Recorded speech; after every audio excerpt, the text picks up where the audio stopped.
As the Earth's surface slows to a stop, the deeper layers continue to move forward, at least for a while. We're talking about forces here that are unimaginably powerful, greater than anything humans have ever triggered on the planet. But they're also weirdly familiar. It's similar to an earthquake, except instead of shaking, the planet is sliding. Massive faults rupture along the Earth's crust. The planet groans. Mountains buckle. Entire sections of the Earth's surface slide past each other, grinding to a halt after hundreds of kilometers of movement. Places that were once underwater find themselves thrust upwards. New mountain ranges are born in weeks.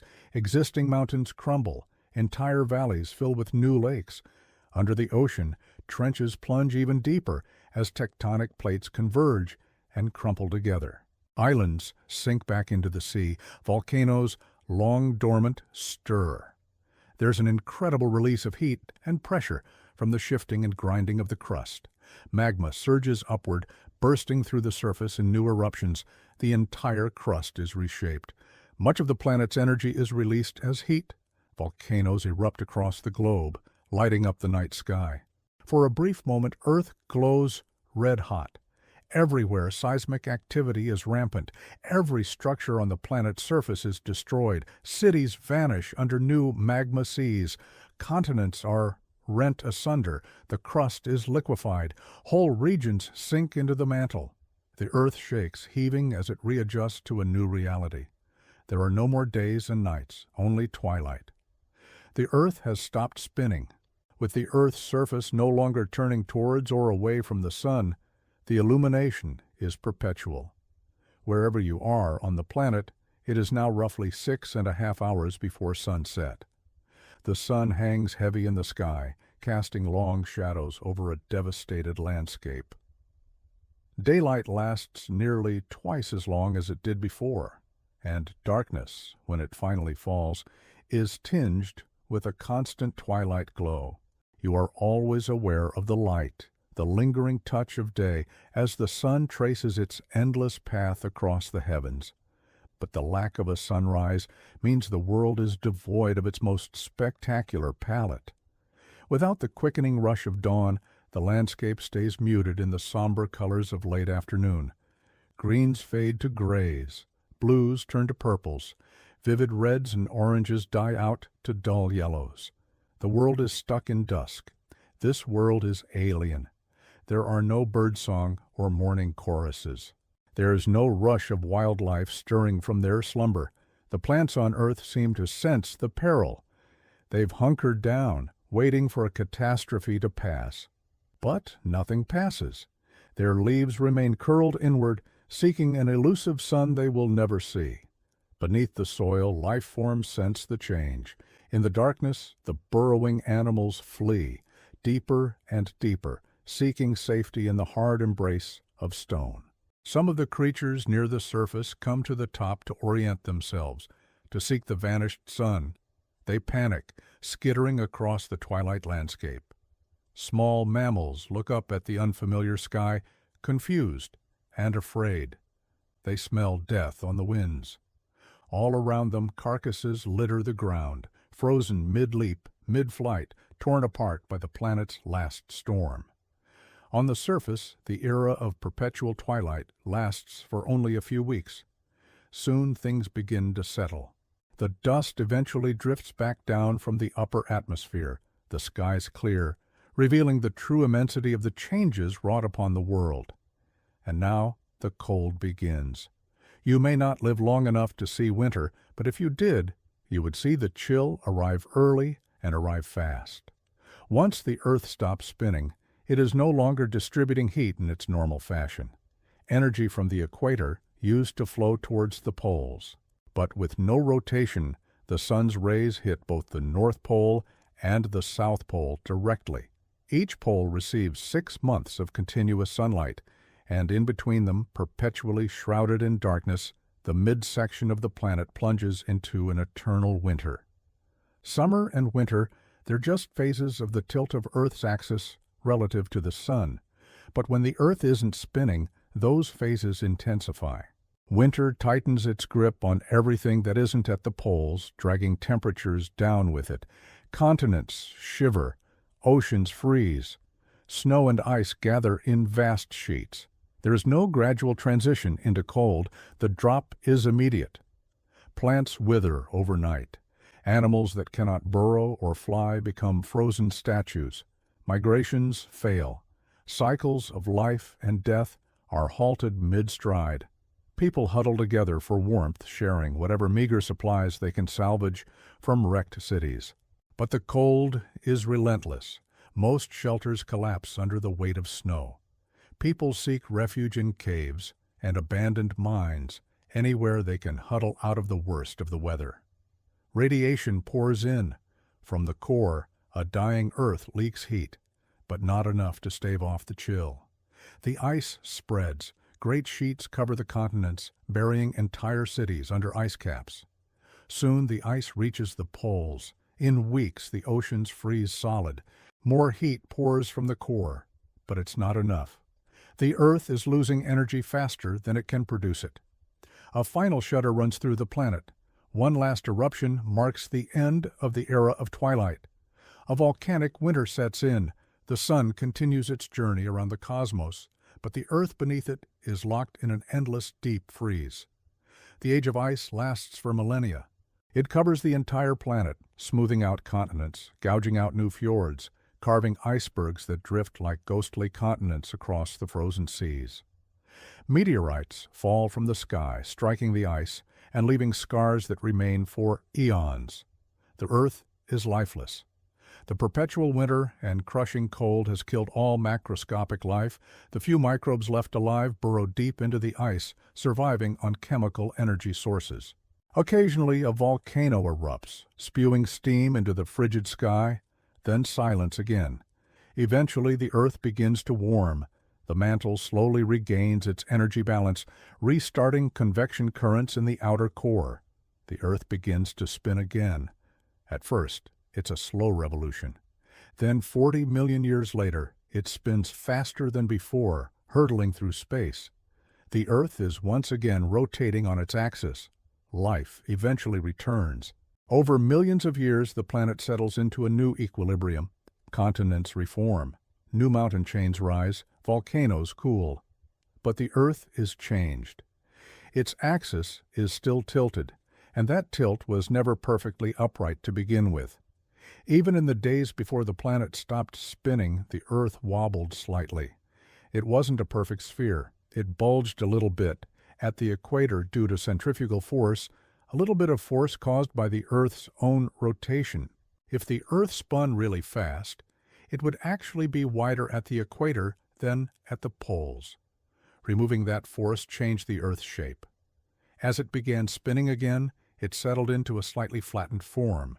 The Earth had begun its spin at an angle. When it started up again, it didn't just flip back to an upright position. Gravity and inertia had a lot to say about that. The Earth settled into a new orientation, one slightly different from the one it had before. And that's why the seasons will never be quite the same again. The sea recoils. For weeks after the last storm, waves shrink from the dying coast. But beyond the pull of the tide, something else is happening. Currents, eddies, and gyres, the great rivers of the ocean, cease their restless flow. Without the turning earth to fling them aloft, ocean waters settle into brutal stillness. Tropical latitudes become vast, shimmering mirrors, trapping heat.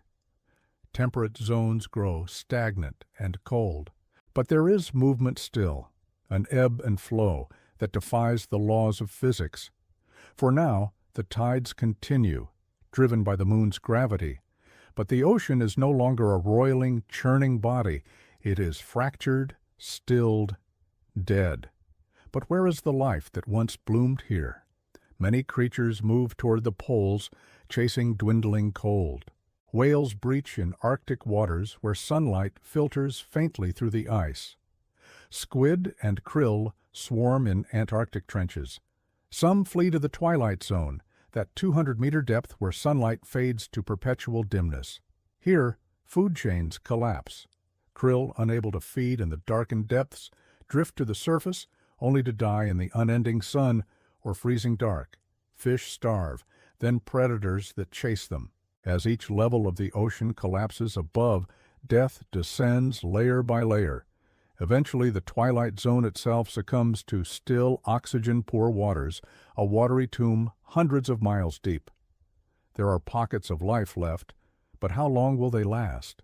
An Arctic copod drifting in icy plankton blooms, a jellyfish pulsing in the Mariana Trench, a giant squid, blind and alone, slides through sunken ships. How long until even these outposts of life succumb?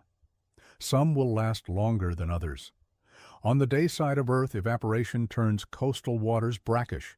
Inland seas become shallow pools. But mountain springs bubble warm. Geysers plume from deep, heat-filled cracks in the crust. Creatures adapted to thermal vents, and hot springs thrive. Communities gather around these oases, drinking, bathing, trying to live. On the night side, water freezes solid, burying streams and aquifers under thick ice. Some creatures burrow under the crust, sipping ancient water trapped below. Salamanders tunnel in the mud, seeking refuge from endless frost. Insects, moles, and worms huddle in burrows, hibernating, hoping for spring. But there is no turning back the clock. This is not a winter that will end. This is the end. Only the very hardiest species endure, lichens that draw moisture from thin air, bacteria that thrive in silica-rich vents, fungi that feast on dead things, spreading across rotting wood, bone, and flesh. These are the grim reapers of the planet, consuming, decaying, breaking down. The fires that once roared now smolder. A fungus spreads across the charred remains of a forest. Another takes root in the ruins of a city. Still, some embers glow. Hot spots in the crust spew lava and ash. Volcanoes awaken, earthquakes rumble. The planet writhes, convulsing, trying to redistribute heat and balance its scales. We are living in the aftermath of a cataclysm that broke the world. Humans huddle in shelters, scavenging for water and food. Those who venture out face blistering heat, crushing cold, storms of ash and dust. They wear masks against the air, goggles against the glare. Some go blind, others breathe in poisoned air and sicken. We are enduring the longest, slowest death of all. If any human settlements remain, they are shadows of their former selves. Refugees cluster in makeshift camps, hoarding dwindling supplies. Food is rationed, water is scarce. Everyone waits for the next disaster. And there will be more earthquakes, more tsunamis, more dust storms. The world is unraveling, thread by thread. What happens when a tapestry is ripped in two? When the world is broken, the seasons cease. The poles grow colder, the tropics grow hotter. High latitudes become arid wastelands. Low latitudes turn to swamp and desert. The jet stream fails to circle the globe. Storms brew and linger, dumping snow in some places, flooding in others. Then the rains come to a halt altogether, except near the equator, where steamy breezes waft over parched landscapes. This is the end of weather as we knew it. Warm, wet days turn to hot, dry ones. Winter ends. Spring never comes. Autumn turns to ash. Summer never ends. And with no seasons comes no change. Trees bear fruit but never drop their leaves. Crops wither on vines. Grass grows long, but never flowers. We are entering an age of stillness. There is no wind to scatter seeds, no rain to bring them down, no change to nudge the planet from slumber. The long death plays out in slow motion. The work of millennia is undone in a blink. Over thousands of years, life had found purchase in every cranny of earth. Now it is swept away. Orchards ripen and rot. Farmland turns to scrubland. Cities fall to weeds and vines. Mountains crumble. Coastlines erode. Islands vanish under the waves. Whole continents drift closer, their land masses drawn together by shrinking oceans and cooling poles. New mountains rise, then wear away. Volcanoes rumble, then fall silent. In the human timeline, this is an age of endings. But in geological time, it is a beginning. The Earth is a cooling, contracting sphere. Supercontinents gather like mourners around a grave. Snow and ice creep higher.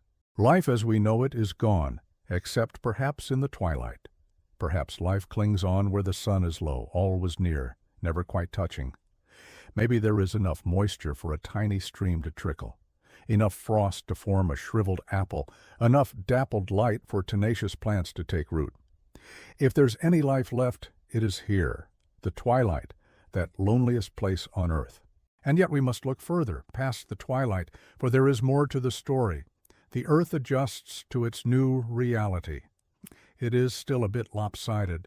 More mass gathers on the dark side. Gravity pulls more relentlessly there. And there are more earthquakes, more volcanoes, more erosion. This is the long aftermath. The earth is still adjusting to a world without spin. The planet groans as it stretches and warps, as land masses drift and collide. And still, life persists, perhaps, if we are lucky, evolving. And still, humans persist, if we are very lucky, adapting, learning. To survive on a broken planet, we scavenge what remains. We learn to hunt what's left in the sea, what stirs in the twilight. We grow hardy grains that need little water, little sun. We learn to live off the land, under the ash. Maybe we make a new home in the twilight. Maybe we learn to live on earth as it is, not as we wish it were. We endure. We struggle. We remember what it was like to be alive in the time before, and we wonder, did it ever really exist? So much is taken for granted until it's too late. Blue skies above, green fields around, warmth on skin, wind in hair, fresh water from the tap. These things meant nothing until we learned how to live without them. Let's start at the beginning. At first glance, you might think the sea would be safe. It's vast, insulated, capable of absorbing heat and cold. But the oceans are not invulnerable. They are alive with movement, with currents and upwelling, with microscopic life that stirs the deep. And all of that depends, in part, on Earth's rotation. Without spin, the Coriolis force disappears. This force, subtle but vital, deflects moving fluids on Earth, creating gyres in the oceans and winds in the sky. It's why hurricanes spin. It's part of why nutrient-rich waters from the deep are brought up to the surface in coastal upwelling zones. Take it away, and the ocean begins to stagnate. In the sunlit hemisphere, surface waters grow warm. Too warm? Warm water holds less oxygen. Marine life begins to suffocate. Coral reefs bleach and die, their symbiotic algae fleeing in the heat. Fish migrate, searching for cooler depths, but deeper waters may no longer have enough oxygen to support them. Meanwhile, the darkness below, especially on the night side of the world, becomes still and cold. With no surface mixing, the ocean stratifies into layers that don't touch. Without light, photosynthetic plankton can't survive. And without plankton, the food chain begins to crumble from its very base. The ocean is not dead, Martin, well, not yet, but it is wounded. Jellyfish may thrive, feeding on the collapse of other species. Some extremophiles, organisms that love heat or darkness, might bloom in new niches. Around hydrothermal vents in the blackest deep, life continues more or less unchanged. These are creatures who never relied on sunlight to begin with, only on the heat and chemicals pouring from beneath Earth's crust. Perhaps in this new world such life becomes more than an exception. Perhaps it becomes the rule. What of animals, birds, mammals, reptiles, the familiar faces of our biosphere?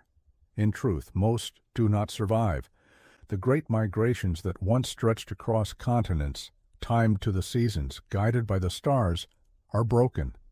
The stars no longer shift in the sky. The seasons are no longer familiar.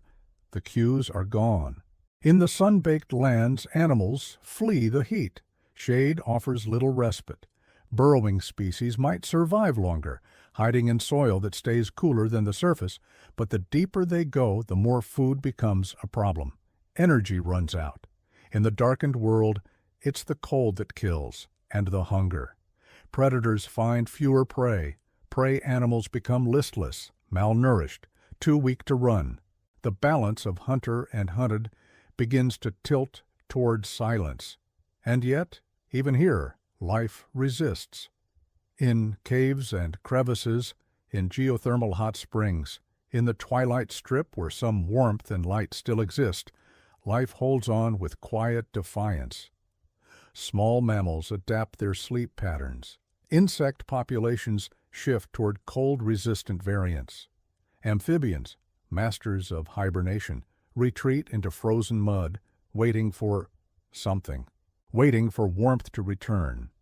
It is in this in-between zone, not the eternal day or night, but the liminal edge, that ecosystems may slowly reform.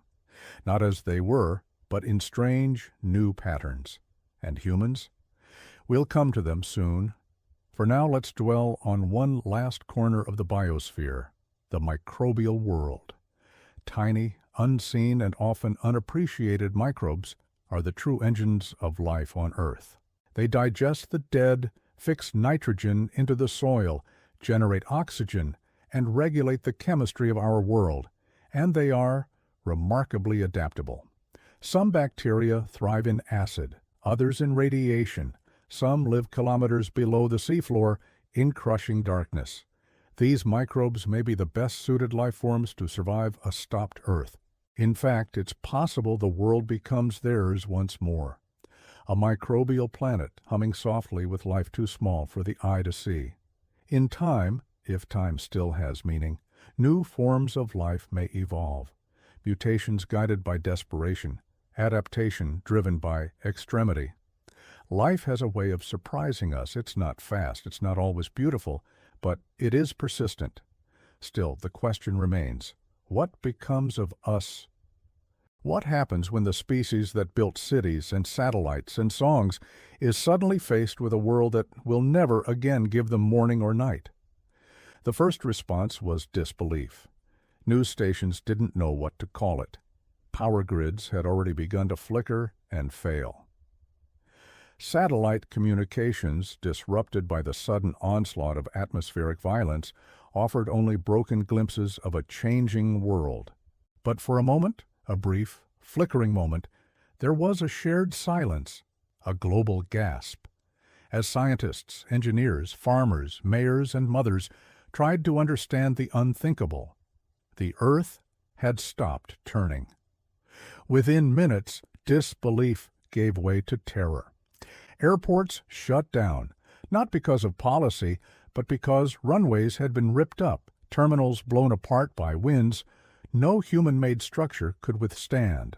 Planes already in the sky fell from it, caught in turbulence so violent their wings simply sheared off. Cities, once the centers of civilization, became death zones. Skyscrapers toppled. Power lines danced like whips in the air. Fires spread where fuel lines burst, and emergency services never arrived. Governments, at least those still capable of issuing orders, declared states of emergency. But no protocol existed for this. No contingency plans were drawn for a motionless Earth. And then came the cold decisions. The division of those who could be saved and those who couldn't.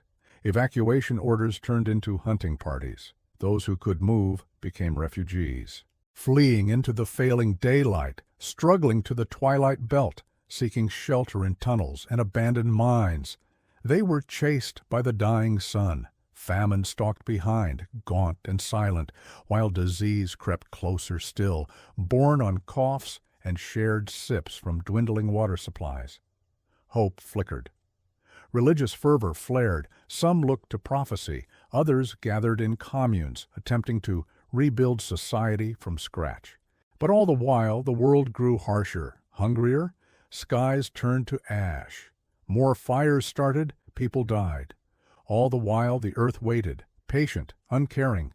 In the face of its stillness, humanity was undone. With each passing year, the planet reshaped itself. Mountains wore down, rivers shifted courses, deserts expanded. But in the end, it was people who changed the most. As continents collapse and reform, Entire ecosystems shatter. Mountains once kept upright by centrifugal force slump toward the equator. Oceans rush to fill the void left behind. The seafloor buckles, creating trenches and volcanic arcs. And as the crust readjusts, tectonic plates slide, continents drift, mountain chains fold, the stability of millennia collapses in on itself. The axis of the planet tilts and wobbles. The poles are no longer cold because the night side won't have a chance to warm up, no longer hot because the day side will be stuck in an endless freeze. Instead, most of the planet becomes a vast, empty twilight zone of perpetual gray skies and modest temperatures. The band where humans eke out an existence is narrow, maybe just 5 degrees wide. For hundreds of millions of years, Earth has been warm enough for life to flourish, in part because the cycle of day and night is regulated by rotation. Sunlight reaches the equator, heats the surface, then radiates that warmth poleward. Cold air sinks at the poles, creating convection currents in the atmosphere. Warm air rises, creating clouds, rain, snow, and wind. Without rotation, weather patterns cease to form. Clouds gather around the equator and pour endless rain on the forests and oceans of the twilight zone. Everywhere else, skies remain cloudless and dry. Storms, tornadoes, and hurricanes vanish. Winds cease to blow. With no rotation and no atmospheric circulation, there's no Coriolis force to curve their paths. Storms continue for a while as residual vortices of awfulness, but eventually they dissipate into still air. Eventually the atmosphere cools as well. The top of the stratosphere, normally heated by the absorption of deadly ultraviolet radiation, begins to freeze. A frigid shell of ice and dust spreads poleward until the night side is completely encased in solid ice. At the same time, on the other side, the lack of cloud cover means the lower atmosphere gets superheated. Deserts bloom at the equator, turning much of the remaining water supply into vapor. Day and night, the two hemispheres grow colder and drier respectively, and the once bountiful ozone layer, which depends on atmospheric motion for circulation, collapses into itself. As the holes in the ozone layer widen, UV radiation pours through. Without regular day and night cycles, the atmosphere's temperature profile is thrown into chaos. Entire atmospheric layers shift, shrink, or expand. Jet streams driven by temperature differences lose their course. Most importantly, the delicate balance between carbon dioxide and oxygen is broken. Oxygen levels fall. Carbon dioxide builds up. Plants struggle to photosynthesize. People gasp for air. The capacity of the atmosphere to hold water vapor drops. Humidity plummets. Any remaining liquid water quickly evaporates or freezes, and the earth turns to ash. The mantle isn't immune either. Without rotation, the inner dynamo slows. The magma ocean underneath the crust thickens. Heat builds up and eventually finds release. Supervolcanoes erupt, spewing ash and lava. But there is no rain to wash it away, no wind to disperse it. The fine particulates combine with unfiltered UV radiation, and the planet begins to burn.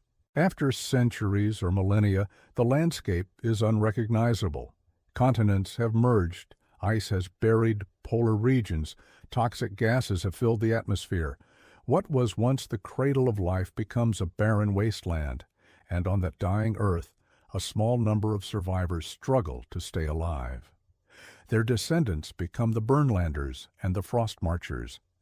But in the twilight zone, humanity endures. The band remains habitable for hundreds of generations, and perhaps thousands of generations. Life adapts, or at least it tries to. Maybe food can be grown, but only in subterranean farms, lit by artificial lights and fed by recycled nutrients.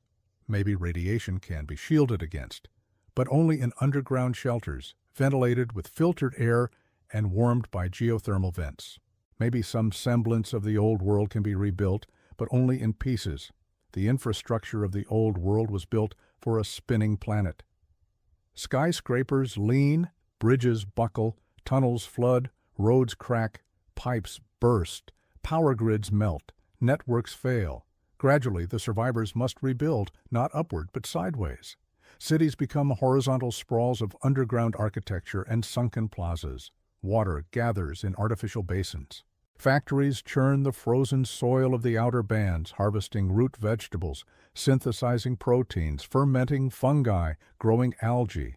Atmosphere processors filter pockets of breathable air. Solar panels and wind turbines stretch out into the lifeless sky. An underground world sustained by perpetual twilight. Even time changes without the daily rotation of the planet. Clocks stop working. Days are measured in terms of hunger, thirst, fatigue. Generations live and die without seeing the sun. The meaning of night and day is lost. Children are born knowing only twilight, and as slowly conversation turns to legend. The stories of a spinning earth with suns and skies and predictable seasons become myths whispered around flickering lamps. It feels like the end of the world, but it isn't. It's just the beginning of something else. On this new earth, many skills are forgotten, but others re-emerge. Look around any settlement and you'll find tinkers, farmers, storytellers, teachers, hunters, engineers. Society may be simpler, but human endeavor continues. Humanity persists in its many forms. Some choose isolation, others community. Every settlement is an experiment in survival, each outpost trying to find its own path forward. If this were to happen to Earth, we wouldn't all agree on what to do next. We wouldn't even all agree on what happened. But one thing seems likely. Many of us would want to fix the planet. Some would cling to hope. Some would try to make things better. They might try to restart the rotation, push the planet back into balance. They might try to nudge the axis back underneath the sun. They might try to warm the frozen side, stimulate the atmosphere. They might try to colonize the vacuum of space, building giant orbital stations to spin counterclockwise and clockwise, mirroring Earth's own impossible rotation. All of that is possible, in theory. In practice, it would be nearly impossible. But humanity has a history of surprising itself. In the end, Earth's fate is unknown. There are too many variables, too many possibilities. If our planet were to suddenly stop spinning, it would tear apart and then remake itself. How fast that happens, how well life adapts, what happens to society, none of that is clear. The future is unknowable. Perhaps that's why right now, while the Earth is still spinning, we should enjoy every sunrise. Okay, everyone, let's play a game. Close your eyes and imagine the Earth. What does it look like? A globe? A flattened sphere with a bulging equator? Maybe a bunch of disconnected landmasses floating in space? Well, whatever image pops into your head, let's assume it's wrong. This is the Earth 40 years from now, after decades of slow-motion collapse and a little bit of physics. The entire shape of the Earth begins to shift, very slowly, back toward a more perfect sphere. This is called isostatic adjustment, and it's like tectonic origami, unfolding over decades, maybe centuries. Mountains near the equator begin to buckle, coastlines shift, ocean basins deepen in some areas, rise in others. Continental plates, once balanced by the even distribution of Earth's spin, begin to slide in new directions, and the oceans follow. Water, once pooled around the equator due to the bulge, starts flowing toward the poles, slowly, irresistibly. Sea levels rise in Canada, Siberia, Scandinavia. They fall in Indonesia, Brazil, Kenya. Island chains vanish beneath the Arctic flood. Tropical coastlines are revealed, scarred, dead, stripped of moisture and life. In time, the globe becomes a different shape. The maps we once knew, the outlines of continents, the gentle symmetry of the seas, are no longer accurate. The crust adjusts. Earthquakes become routine again, not from impact, but from slow-motion collapse and settling. And still, the Earth continues to orbit the Sun. That hasn't changed. Each year still takes 365 days. The seasons still progress, in a technical sense, but now, instead of marking changes in daylight hours, They define which parts of the world receive sunlight at all. Because remember, the Earth's axis is still tilted, about 23.5 degrees. That tilt, combined with our continued orbit, means that over the course of a year, the face of the Earth that receives constant sunlight slowly changes. It's like a giant slow-moving spotlight circling the globe. If you're in the twilight band, this matters, because depending on the time of year, your settlement might drift closer to the sunlit side, or toward darkness. It becomes, in a strange way, the new weather. A slow migration of temperature, season, and survivability. Settlements begin to plan their entire existence around this movement.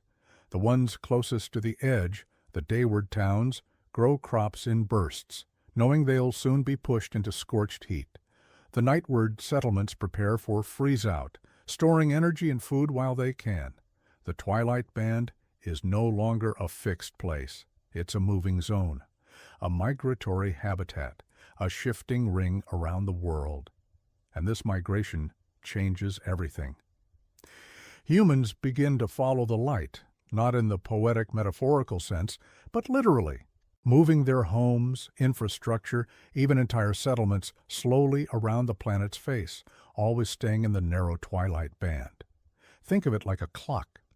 At noon, the band is centered around one longitude. 6 months later, it's on the opposite side of the Earth. Settlements migrate thousands of kilometers per year, staying within survivable zones. Some do this on foot. Others use massive crawler cities, clanking, slow-moving machines that drag entire communities across shattered landscapes. A few ride along the remnants of old high-speed rail, refitted and solar-powered. Civilization becomes nomadic again, but not freely roaming, tethered to a line, circling the Earth endlessly like moths in orbit around a flame. In time, new cultures rise from this movement, languages evolve, trade routes form between band towns, stories are passed along the migration path, told and retold by people who may never stop moving, and above them, the stars remain fixed in place. The constellations no longer wheel across the sky. There is no rising moon, no spinning firmament, only a dome of cold, unmoving space. Time itself feels different, slower, heavier. On the day side, the sky is bleached and blinding. On the night side, it is vast and terrifying. But in the band, the eternal twilight, it is something else entirely. A thin blue strip, a ribbon of color that hugs the horizon, a dim memory of sunrise, stretched into infinity. And in that light, humanity moves, around and around the world. Twilight is no longer a time of day, it's a place. A band of dim, golden sky that wraps around the planet like a scar, always low on the horizon, always facing the edge of change, where one half of the world bakes in still daylight and the other freezes in endless dark. This is where humanity lives now, in the between. We walk with them now, not as gods or spectators, but as quiet observers listening for what remains of human warmth in a world where time itself has fractured. Imagine waking in a settlement called Gray Line, a cluster of domed structures nestled into the side of a canyon, half shadowed, half lit.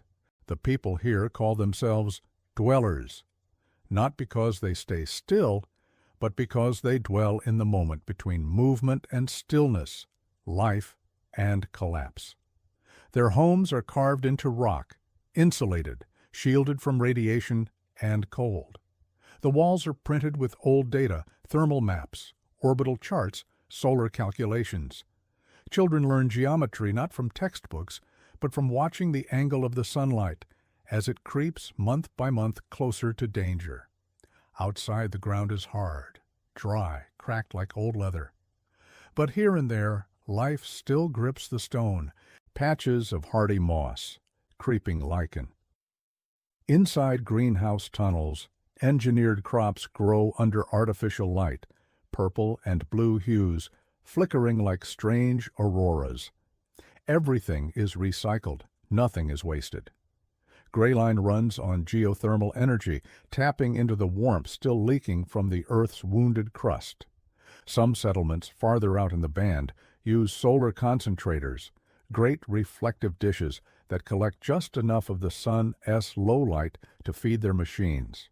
Others burn biogas made from their own waste or from the carefully tended fungal beds that feed on everything discarded. But food is always scarce. In each settlement, rationing is sacred.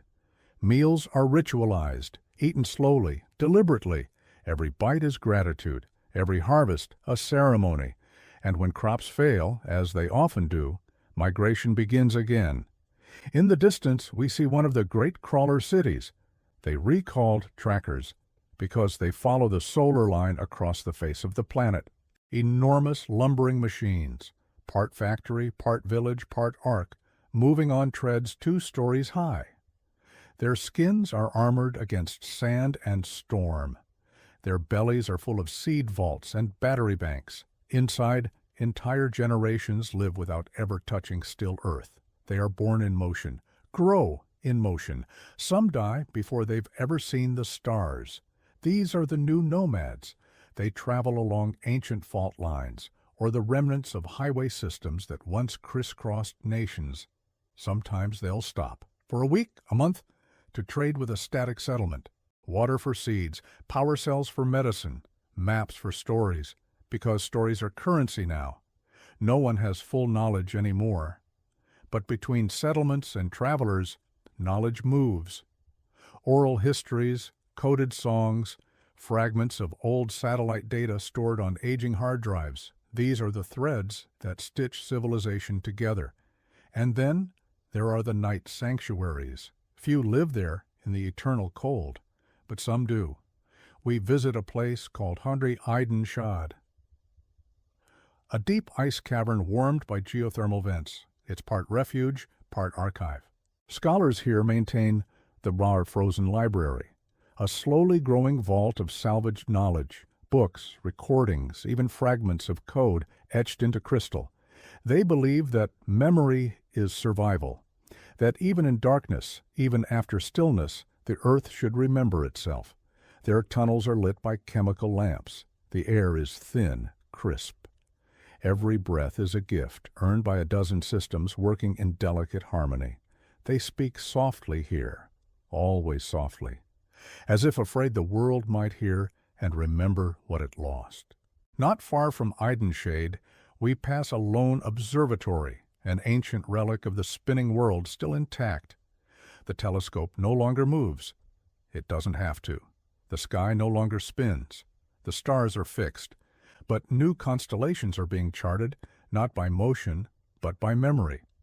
Children in twilight settlements learn to draw them, not for navigation, but for ritual, a way of marking time, a way of remembering that the universe still exists beyond this frozen ballet of earth and sun. If you like this, we'd totally appreciate your support. We are entirely fan-funded, and your support allows us to continue exploring strange, new worlds. You can help us keep making videos like this one by visiting our support page. Thanks for watching. The entire surface of the Earth doesn't just rise, it rotates. The Earth's rotation gives us days and nights, weather and climate, but how fast does the Earth rotate, and how do we measure it? Join me today as we delve into the heart of our blue planet to reveal the secrets behind its incredible spin. Imagine a world without days, nights, or even a horizon. Sounds absurd, right? Well, if the Earth suddenly stopped rotating, that's exactly the world we'd inhabit. Our home planet wouldn't be an ordinary sphere anymore. It would resemble a giant donut or a bagel with a flat north and south pole. But how did the Earth get the ability to rotate? Like most things in space, it all comes down to physics. When the Earth was formed about 4.5 billion years ago, it was a hot, molten ball of rock. All that rock had a lot of movement going on, kind of like shaken soda. Over time, the Earth started to cool, and as it did, the movement of the liquid slowed down. Eventually, the Earth hardened into a solid sphere. But by that time, the movement in the interior didn't disappear. it transferred into the spinning of the Earth. And because the Earth isn't perfectly smooth, this spin created bulges at the equator, making it wider than it is tall. Now, you might be wondering, should we be worried about the Earth stopping rotation anytime soon? Don't be. Scientists predict that the Earth won't slow down significantly for another million years, and even then, it'll only be a few seconds slower per year. To understand why the Earth's rotation matters so much, let's explore what would happen if the Earth suddenly stopped rotating. Without rotation, there would be no more Coriolis effect. This means winds would blow in straight lines. But it gets even crazier. Because the Earth's rotation causes bulges at the equator, centrifugal force, essentially a type of pseudo-force, arises due to inertia. If the Earth suddenly stops rotating, this centrifugal force would vanish. Without it, the Earth would collapse a bit at the poles and bulge out at the equator. In fact, Earth's equatorial bulge alone could make global sea levels rise by about 20 meters. What about those people living near the equator? Their homes would suddenly find themselves under several thousand meters of water. On the other hand, folks near the poles might find their houses on top of mountains. So much for real estate. And don't forget about the sun. Without rotation, the sun's rays would hit the Earth closer to vertically, leading to higher temperatures. What's worse, the Earth would have extreme temperature differences between the equator and the poles. And don't even think about flying from pole to pole. The journey would be filled with roller coaster rides due to drastic temperature and air pressure variations. It's not just the environment that would change. Living creatures would face some major adjustments too. For example, birds that migrate across oceans might get lost without the Earth's rotation to guide them. Even humans who live in the same hemisphere would need to rewrite their calendars since the sun would rise in the east and set in the west. For starters, imagine yourself standing at the North Pole. As the Earth stops rotating, you'd suddenly see the horizon expand all around you. No more north, south, east, or west. Your view would include the entire southern half of the planet. At that moment, you'd witness every sunset on the Earth simultaneously. Then you'd see the sky shift as the world tilts and the north and south poles become the new horizon. Finally, the ground beneath your feet would tilt upward, revealing the entire eastern hemisphere stretching endlessly before you. In a blink, the world would flip again, offering a glimpse of the western hemisphere.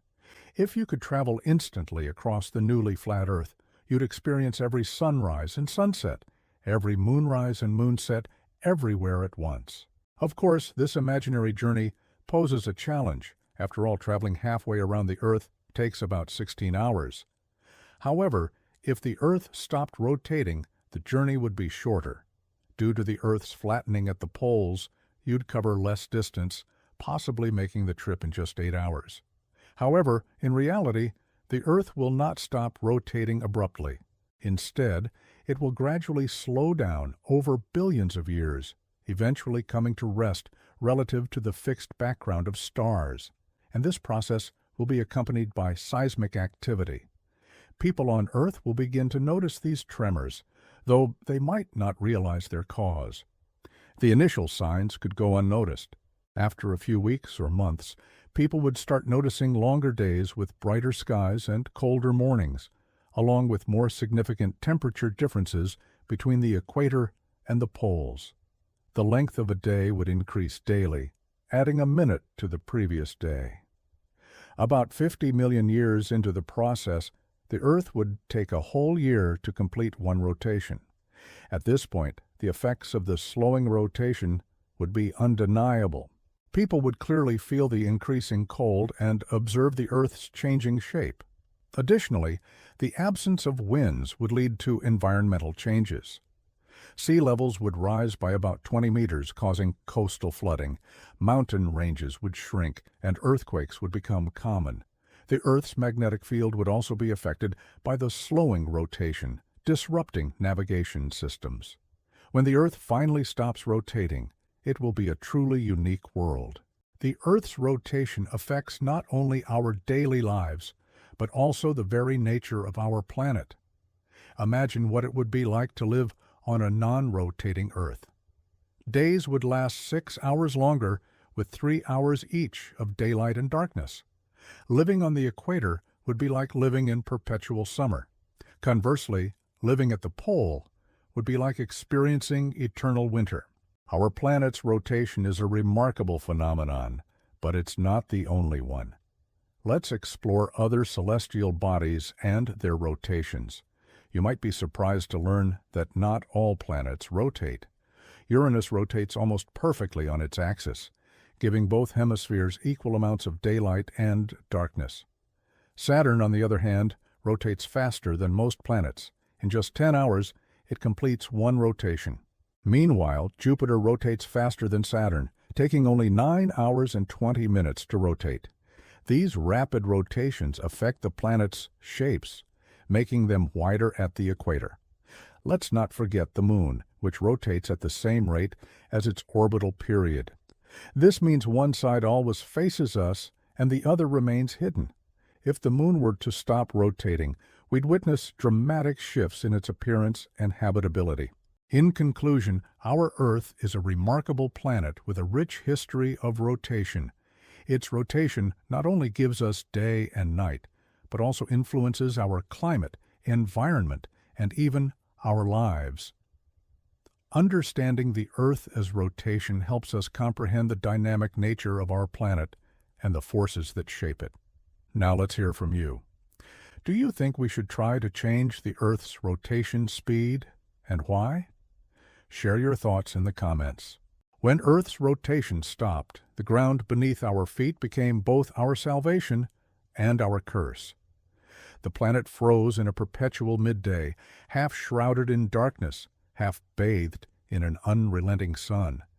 This wasn't the end, however, but a beginning of a desperate struggle for survival. The skies are frozen in place, the oceans have shifted, the great engines of weather and life have faltered. Humanity clings to the twilight band, a fragile, shifting sliver of survival between relentless day and endless night. But what then? Do we resign ourselves to this new world, or do we dream beyond it? Herein lies the stuff of which legends are made.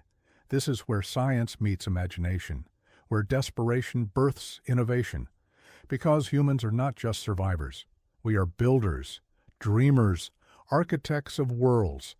And if the Earth beneath our feet can no longer spin the rhythm of life, perhaps we can build new rhythms elsewhere. Let's start by addressing the most pressing need: shelter from the elements. Massive temperature swings at the equator now dominate our planet's surface. So any structure would need to protect its inhabitants from both sweltering heat and icy cold. Enter underground living. Boreholes could be dug deep into the ground to create artificial shelters where temperatures remain relatively stable year-round. Alternatively, natural caves and rock formations might offer protection too. These subterranean sanctuaries would provide a base, a place to hide from the unforgiving sky above. But as we venture deeper into the twilight band, it's essential to acknowledge the specter of darkness that looms large. Without Earth's rotation, one half is plunged into endless night. Natural light, crucial for human health, becomes a rare commodity. Cities located within this perpetual gloom would need to rely on artificial lighting to sustain life. Sky spheres, oases of light, could be constructed to mimic the sky. Sunlight collected during daytime hours would be stored, converted, and dispersed throughout the night. Solar mirrors could also be strategically placed to bounce light into the depths of night-shrouded regions. For some, this may conjure up images of dimly lit streets under inverted umbrellas of light. But what about the haunting silence of the still earth? The absence of wind, the very essence of our atmosphere's movement, can be both eerie and disorienting. To counter this, closed-loop ventilation systems would be vital, circulating fresh air and sustaining life within enclosed spaces. Greenhouses would use fans and water features to simulate wind, keeping the atmosphere moving. Vent systems could also harness kinetic energy from human activity to supplement power generation. In a world without the Earth's rotation, traditional agriculture faces an uphill battle. The abrupt shift in climate zones alters growing patterns, challenging food production. Hydroponic farms would step in, providing a way to grow crops without soil. Nutrient-rich water nourishes plants in a controlled environment, ensuring a steady food supply. Vertical farms, stacked layers of crops under artificial lights, could also thrive here. Moreover, insect farming for protein and biofuel could diversify diets and reduce reliance on traditional agriculture. Aquaculture or fish farming could flourish, offering a sustainable source of nutrition. These methods of food production would ensure that even in the unsettling quiet of a stationary Earth, sustenance continues to bloom. But what about water? Without the Earth's rotation, our planet's hydrological cycle is disrupted. Oceans gather at the poles, disrupting our access to this precious resource. Desalination plants would emerge as lifelines, extracting fresh water from the ocean. Advanced filtration techniques could remove salt and other minerals, making seawater potable. Rainwater harvesting would also be vital, collecting and storing rainfall in reservoirs for use during drier periods. Additionally, wastewater recycling would play a crucial role in conserving resources by reusing treated wastewater for irrigation and industrial processes. Innovative approaches like fog harvesting in coastal areas could capture moisture from the air, supplementing freshwater supplies. By harnessing these techniques, humanity can navigate the challenges of a world without the Earth's rotation, ensuring that water remains a lifeline for survival. In a world without the Earth's rotation, maintaining power becomes a unique challenge. The Earth's movement generates electricity through tidal power and wind, but without rotation, these sources are disrupted. Geothermal energy emerges as a beacon. By tapping into the Earth's internal heat through various technologies, we can generate sustainable energy. In regions where the Earth's core is closer to the surface, innovative solutions like enhanced geothermal systems, EGS, could harness heat from greater depths. Moreover, kinetic energy harvesting can capture the energy of foot traffic, vehicle movement, and even wind flowing through buildings, converting motion into electricity. By embracing these strategies, we can illuminate our world even in the absence of rotation. However, the essence of survival extends beyond basic needs. It encompasses the very fabric of human society and economy. How can we maintain social order and economic stability in a world turned upside down? In the aftermath of Earth's rotational halt, commerce and trade face significant disruptions. Global supply chains are severed, altering economic landscapes. Local economies centered around agriculture or extractive industries might initially thrive. Barter systems could emerge as a means of exchange until new currencies are established. However, societal cohesion becomes strained, leading to potential conflicts over dwindling resources. Medical services pose another monumental challenge. Healthcare infrastructure designed for a rotating Earth faces disruption. Telemedicine, remote diagnostics, and AI-assisted treatment could play vital roles in overcoming geographical barriers. Mobile clinics might serve as essential lifelines in a fragmented healthcare system. Moreover, advancements in biotechnology, such as telesurgery, could connect patients in remote areas to specialists. Traditional medical training would need to evolve, emphasizing preventative care and community health, empowering individuals to manage their well-being proactively. And amidst all this, the specter of mental health looms large. The drastic changes brought forth by the Earth's stillness can lead to profound psychological impacts. Communities might come together to form support networks, fostering a sense of collective healing. Art therapy, music, drama, and storytelling could play pivotal roles in emotional recovery. Mindfulness practices and community engagement could also help individuals cope with the profound shifts in their everyday lives. As we contemplate these challenges and adaptations, it's essential to remember that humanity's spirit of innovation knows no bounds. Throughout history, we have overcome countless obstacles through sheer determination and ingenuity. The same holds true for a world without the Earth's rotation. While the journey will be arduous, our capacity for resilience, adaptation, and problem-solving remains our most potent resource. This is a tale of two worlds. On one side, the Twilight Band, a region of fierce struggle where life teeters between peril and hope. On the other side, the stark beauty of the poles, a landscape untouched by human strife, mirroring the Earth's stillness. These two worlds, so different yet intertwined, tell a profound tale of resilience, adaptation, and the indomitable spirit of life. This is a story of human resilience in the face of Earth's upheaval. But it's also a story of environmental awakening. As we adapt to a world without rotation, we learn to tread more lightly on our planet. We innovate, drawing closer to nature's rhythms. In this narrative, we find not just survival, but growth, a testament to the enduring spirit of humanity. It's important to note that none of these solutions are without their own set of challenges and trade-offs. Each comes with its own set of complexities and potential drawbacks. For instance, while underground living offers protection from the elements, it also comes with challenges like maintaining air quality and managing waste. Similarly, while hydroponic farming ensures food security, it requires significant energy inputs. Striking a balance between these challenges and the benefits they provide is key to navigating this new world. Moreover, the human element is a critical factor in all these scenarios. Each solution depends on human ingenuity, cooperation, and adaptability. From the construction of underground shelters to the management of complex systems, human expertise and teamwork are at the forefront. Our ability to learn, innovate, and cooperate will be a determining factor in our survival and prosperity. Looking ahead, the prospect of restoring Earth's rotation seems like a distant dream.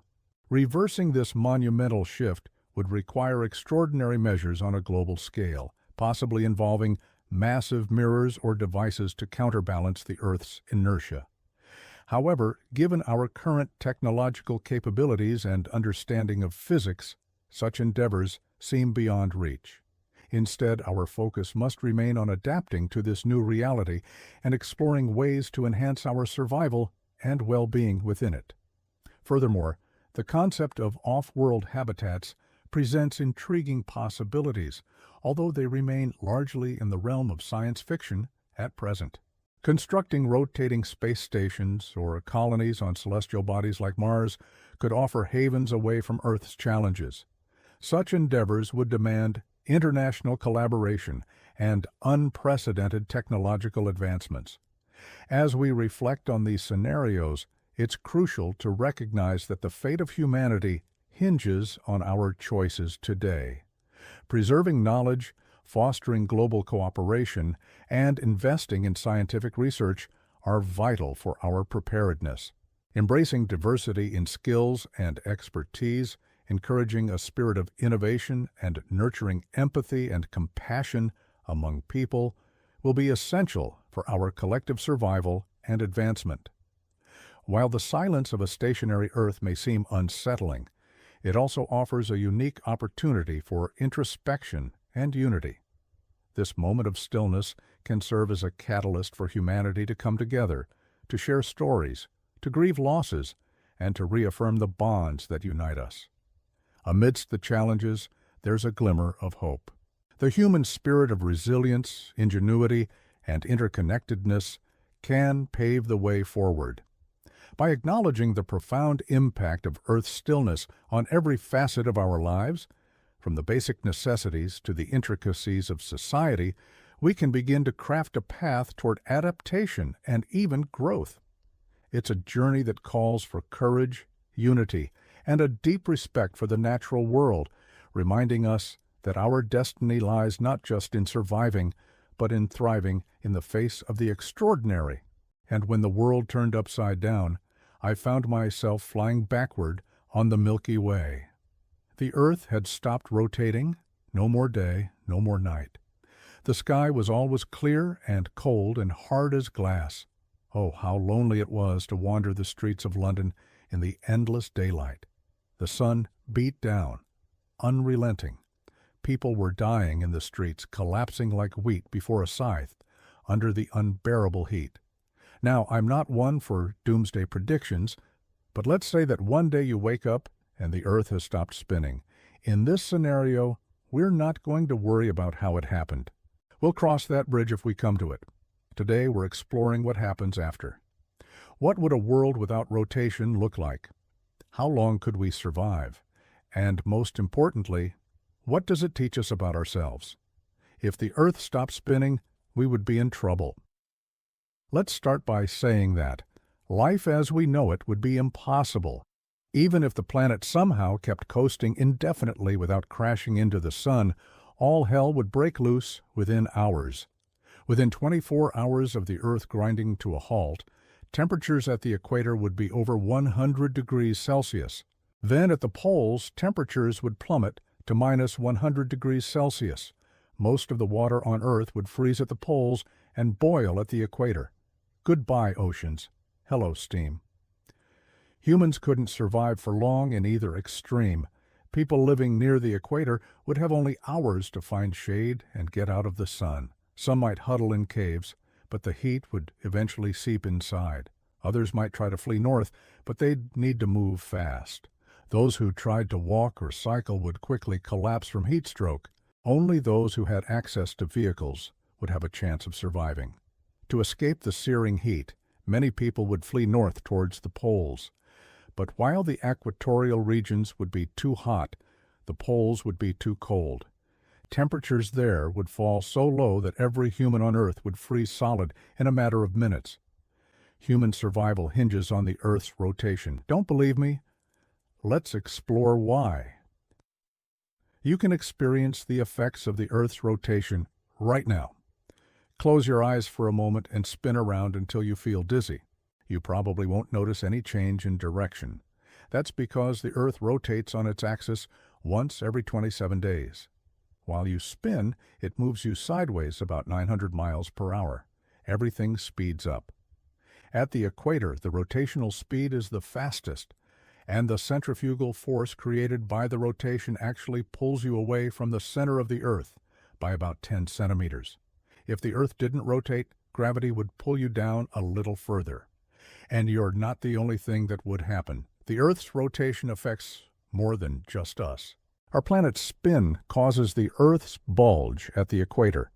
Without rotation, the Earth would collapse into a slightly smaller sphere. And while the new Earth might fit into the solar system a bit better, the consequences for life on the planet would be devastating. The Earth's rotation generates powerful winds and ocean currents. Hurricanes and cyclones wouldn't form. Oceans would become stagnant, and the global climate would collapse. Most of the water on Earth would freeze at the poles and boil at the equator. Weather patterns would cease to exist. Rain, snow, hail, and sleet would stop falling. Without the Earth's rotation, the weather would become unbearably monotonous. But the absence of weather is the least of our worries. The Earth's rotation generates our planet's magnetic field. Without the Earth's spin, the magnetic field would collapse. The protective magnetosphere would disappear, leaving the Earth defenseless against deadly cosmic rays.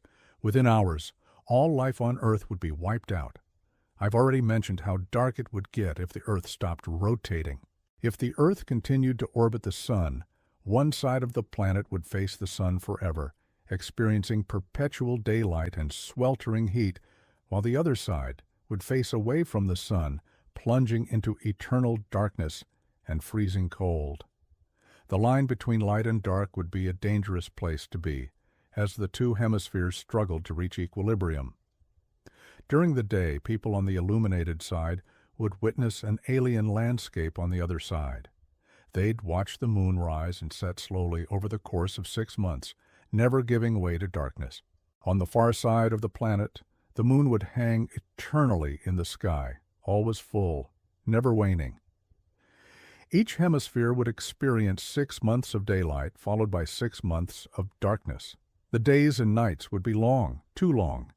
They'd each last 6 months. Imagine spending half the year in darkness, in winter, then half the year in daylight, locked in perpetual summer. What would that do to our minds and bodies? It's a sobering thought, but if this did happen, we humans would have to adapt or die. Life on Earth would continue in some shape or form. Volcanic activity would continue. Earthquakes would still rumble. The magma churning beneath the crust wouldn't care. If the Earth stopped rotating, geothermal vents on the seafloor would still emit clouds of vapor and minerals. Bacteria and other extremophile microbes would still cling to underwater rocks in the shadowed abyss. They'd ignore the fact that the sun was frozen in the sky, an alien presence watching over their hidden world. Life would go on as it always has, oblivious to the changes above. Some of the planet's creatures might struggle to cope with the changing conditions. Birds that migrate across continents might lose their way. Fish that rely on currents to carry nutrients to them would starve. Animals active only at night would stumble around confused, but the resilient will survive, such as the hardy mosses in twilight settlements along riverbanks, creeping over damp stones and fallen logs, forming emerald carpets on the forest floor. These humble organisms have already proven themselves adaptable. If the Earth stopped spinning, they'd continue to grow and spread. Human beings would fare worse. If the Earth froze and the weather stopped changing, agriculture would grind to a halt. Plants would wither and die without rain. Food supplies would dwindle. Humanity would need to find new sources of food or starve. Some of us would find ways to thrive, however. Geothermal vents, rich in minerals and heat, would become popular destinations. Subterranean bunkers might even be built close to the equator to exploit the constant supply of free energy. We'd learn to use the energy of volcanoes, earthquakes, and geysers to keep ourselves alive. Nature would fight back, too. Volcanoes would spew lava across the scorched landscape. Earthquakes would shake the ground. Typhoons, hurricanes, and cyclones would whip across the stagnant oceans. Nature would try to correct the imbalance on the planet. But what if the Earth continued to orbit the Sun? What would happen to the Earth if it stopped rotating, but continued to orbit the Sun? This Earth would look familiar, but still be dramatically different. Days and nights would still alternate, but there'd be no dawn or dusk. 1 minute, it would be pitch black. The next, the sun would be blazing in the sky. The same would occur at sunset. The sun would dip below the horizon 1 moment and then reappear the next. Day and night, summer and winter, all would turn to extremes. Even more dramatic changes would occur on the Earth's surface. Winds would blow steadily from the equator to the poles and from pole to equator, creating destructive storms. Our oceans would become giant whirlpools of awfulness. The Earth's magnetic field would collapse, and the planet would be vulnerable to attacks from asteroids and comets. Because the Earth would no longer be rotating, we'd have only one chance to dodge an incoming object. We'd have no chance to flip the planet to protect ourselves. Over time, the sun would gradually drift closer to Earth, burning away the atmosphere and boiling the oceans. Eventually, the sun would consume the Earth. So in short, humanity would die pretty quickly. So what does this tell us? It tells us how dependent we are on the delicate balance of our environment. But it also teaches us about our own strength, our ability to endure and adapt to new situations. We humans love to think of ourselves as invincible, but we're not. We're part of nature, and nature has its limits. If the Earth stops rotating, we'll have to change or die. But it also teaches us about our resilience. If the Earth stops rotating, life on Earth will go on in some shape or form. We're strong and resilient, and we can endure anything. But what do you think? Do you want the Earth to stop rotating? Or would you rather stick with the status quo? Please share your thoughts below. I hope you enjoyed this video. If you did, please give it a thumbs up and subscribe for more content. Thanks for watching. See you next time.